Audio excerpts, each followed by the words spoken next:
এই লেসনে আমরা কথা বলবো ডিজিটাল মার্কেটিংয়ের বিভিন্ন টাইপস নিয়ে।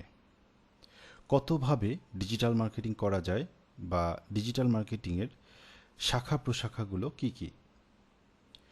ডিজিটাল মার্কেটিং 3 ধরনের হয়। প্রথম যে টাইপটা সেটার নাম হচ্ছে পেইড ডিজিটাল মার্কেটিং। দ্বিতীয় যে টাইপটা সেটার নাম হচ্ছে organic digital marketing.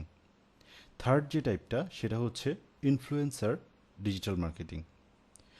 Paid digital মার্কেটিংটা কি?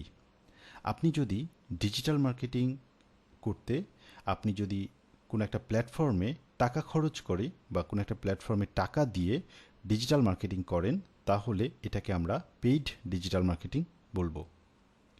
আপনি যদি ডিজিটাল প্ল্যাটফর্মে কোনো রকমে টাকা খরচ না করেই আপনি যদি শুধুমাত্র আপনার কন্টেন্ট দিয়ে মার্কেটিং করেন, তাহলে এই মার্কেটিংটাকে আমরা বলবো অর্গানিক মার্কেটিং, যেখানে আপনি কোনো টাকা খরচ করেননি।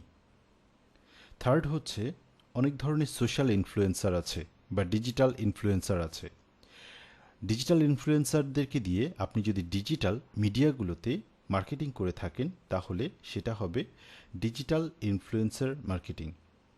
সো আমরা 3 ধরনের ডিজিটাল মার্কেটিং দেখলাম।